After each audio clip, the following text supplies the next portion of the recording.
Today, we're going to do a follow-up video on a tool that I have recently looked at in the not-too-distant past, and it's kind of a follow-up video, and that's on this here Milwaukee 800L rechargeable flashlight, model 2160-21. I'm guessing, well, I bought it 5-6 months ago.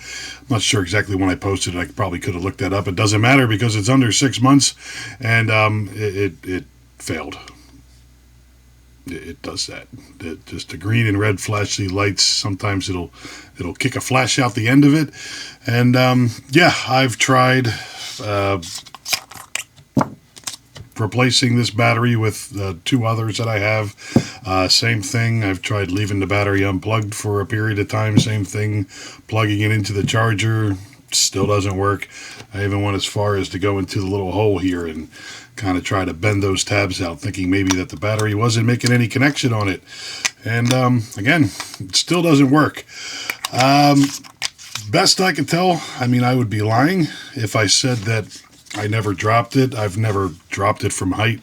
Pretty much coming on and off the old belt clip there, I might have fumbled it a couple of times and it hit the ground.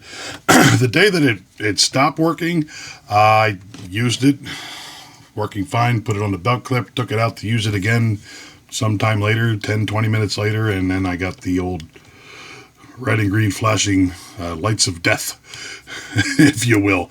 I checked in the manual, and the manual says that if you get that, it's either too hot, it's too cold, or failure. So I don't know as far as what would have transpired to make this go bad, but it just randomly died, which is kind of surprising for a $70 flashlight. Good news is that I got uses for these little batteries that go in this thing for another light, so it's not a total loss, and that thing eats batteries like a fat kid at a cupcake convention. So yeah, that's it for this guy. I'm not going to throw this away because you guys might know better than me, but like I said, I've tried all the little tricks and everything to get it working again, but until I post this video, I won't throw this thing away just in case I'm missing something. But like I read through the manual, and as far as I can tell, that this would be a failure. So what we're going to replace this here Milwaukee flashlight with is a Coast flashlight. If you remember from the video I did on this one, I mentioned that I bought a Coast flashlight. I think it was like a G36. Had the thing for a few years, couple years, 4 years. I can't remember. When you get to my age, all the years just kind of do this. It still seems like 1995 was yesterday. But yeah, so the Coast flashlight, and these small form factor flashlights with rechargeable batteries are, the prices on them is, as far as I'm concerned, is outrageous. The problem is if you get the $10 to $25, $30 ones, I've tried those in the past and they're just complete garbage. They break quick.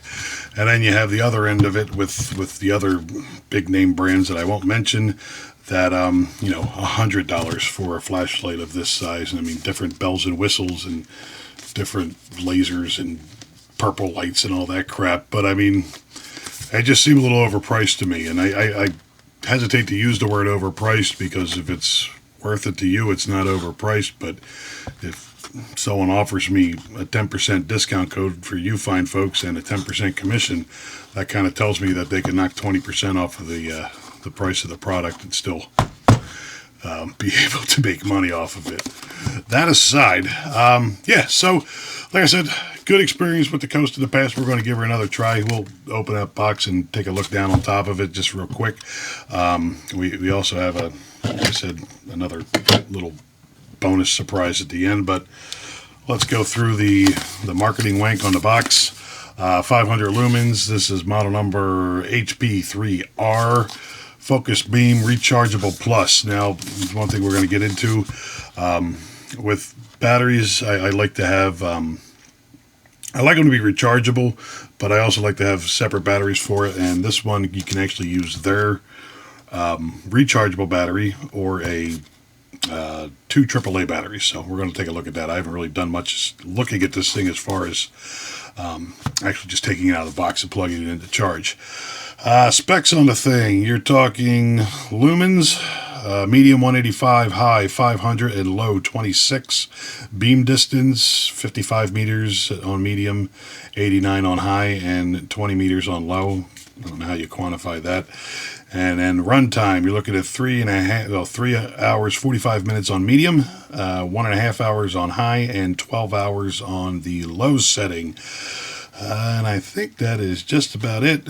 It's got an IP54 rating, which stands for not insertion. Hold on one second. That would be ingress progression. IP rating 54. 5 is dust and 4 is splashing water. Dust being like, particles of dust. As far as like sawdust, it would be sealed up against. Cycle system, and I think that's about it as far as the marketing wank on the box goes. So yeah, let's swing the camera down and have a look at her. Wow, this is the box in all her glory. I will say they made an attempt to do the fancy schmancy packaging. I would venture to say they failed, but whatever, it's just a box. You got the actual flashlight. We'll take a closer look at that in a second. You get a USB cable, which is a USB-C. Why are there two ends on it? Oh, I guess you can charge two things at once with this cable. All right, so yeah, USB-A to USB-C. This is one of the reasons why I actually wanted to buy this flashlight, and that would be these here little rubber grommets that apparently go on the end of this thing. And the benefit to that is that this piece right here goes in your mouth, so you're not putting a cold piece of aluminum against your teeth and making your teeth hurt. And it's probably better for your teeth too, so that is kind of cool as far as that goes. And it's also kind of cool that they give you 3 of them, because it seems like that would be something you might lose or they might wear out. And everything else that's in the box, we got the little grommet jammies, snacks, more snacks, even more snacks, 2 AA batteries, which is kind of cool because if the recharge on this thing, or the rechargeable battery dies on this thing, you'd be able to just throw regular batteries in it to get you through your day.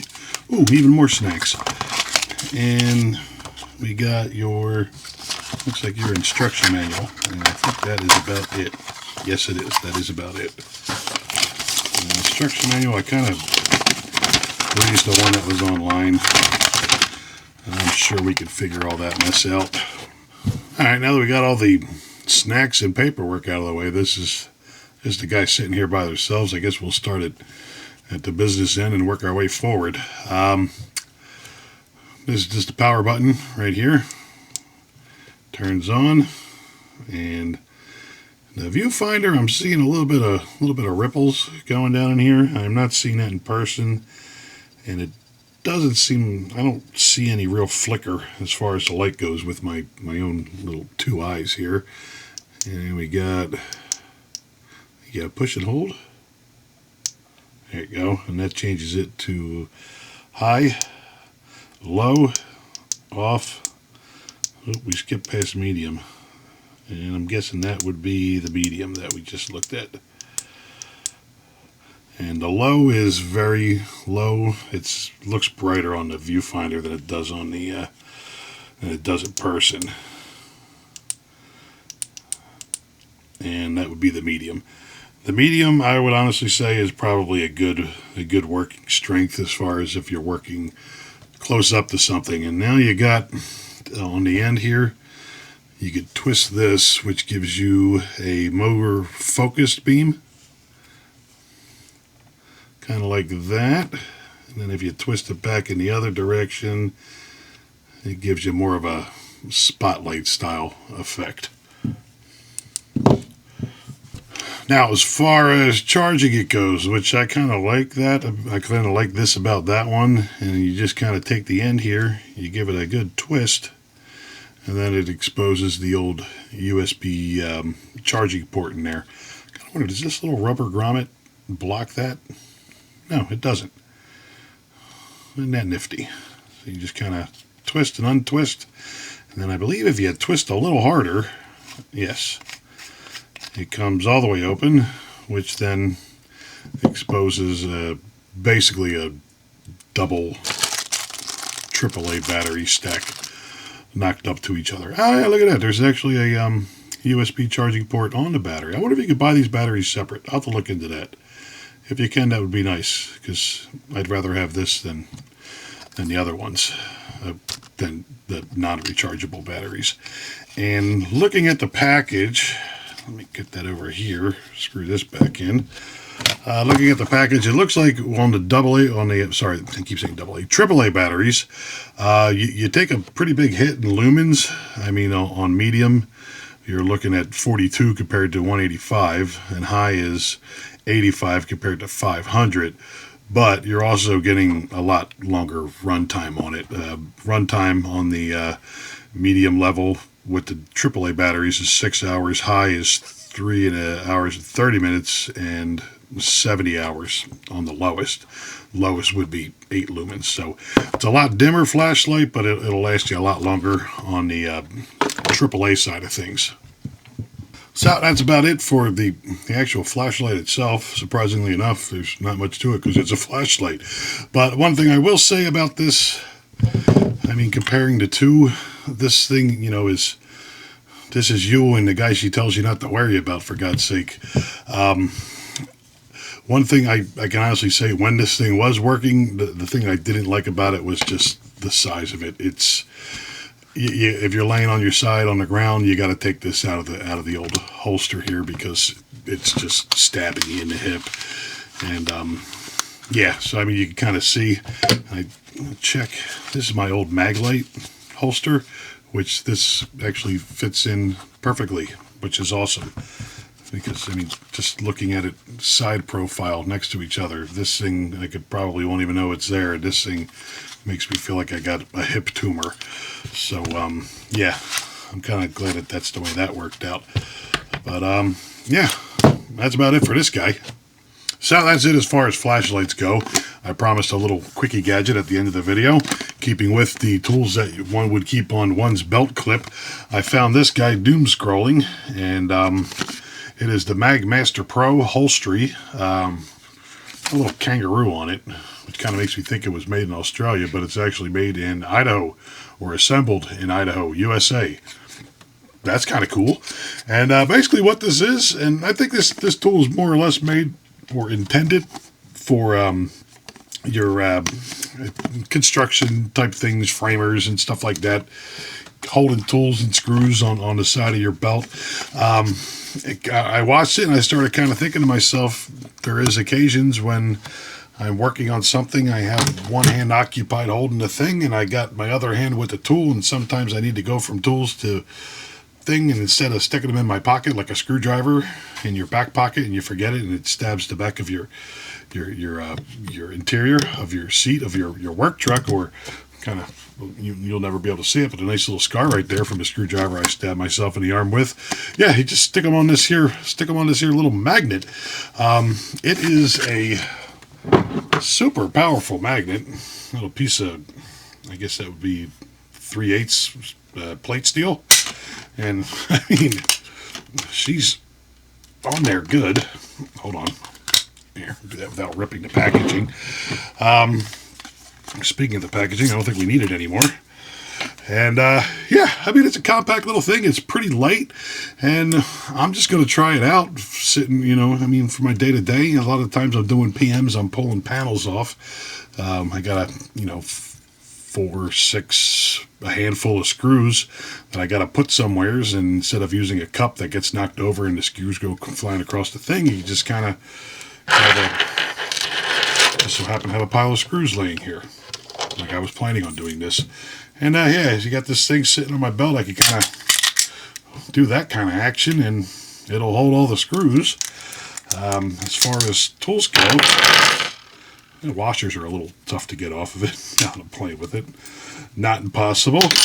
But I mean, talking tools, I got this here angle wrench. I mean, that's definitely not going anywheres. I don't know if I'd be jumping off a ladder to expect. No, that's on there pretty good.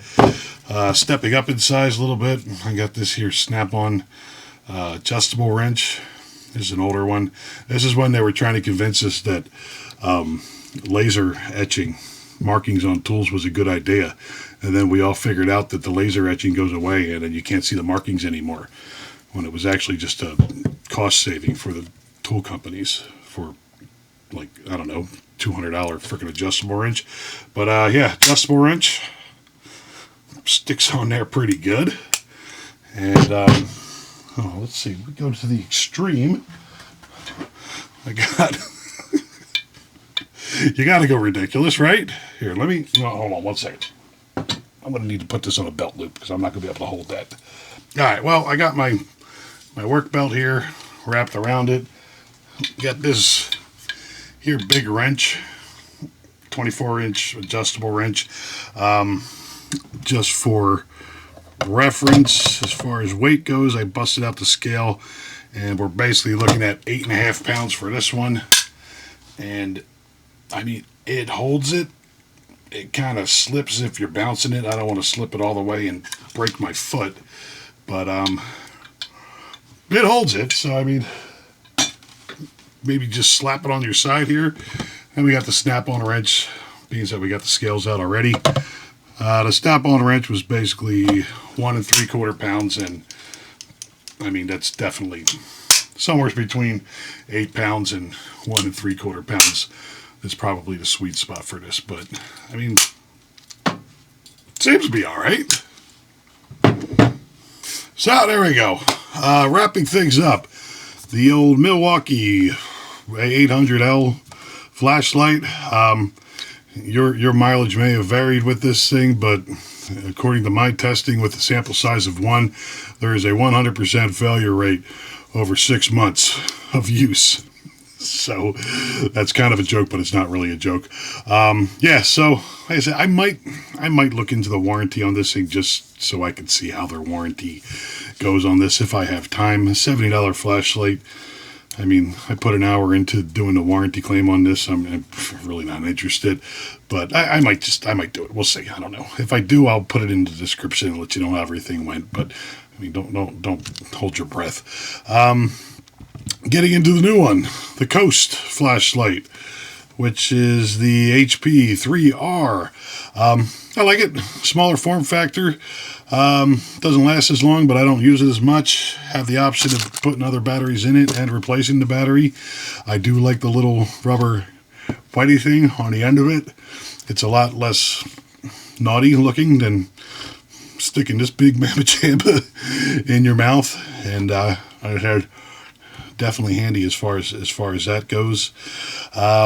Then we had the bonus, which was the MagMaster Pro. I'm gonna give it a try. If it's annoying, I'll take it off and I'll never use it again. I'll definitely get back to you, probably not on its own video, but on a supplemental video where I go back and look at stuff. The only real problem I could see with using it would be if every time I walk past a forklift, my hip gets attached to it. We'll see. I don't know. It might be a good idea or it might be a dumb idea, but we'll see how it works out. So yeah, that's about it for this video.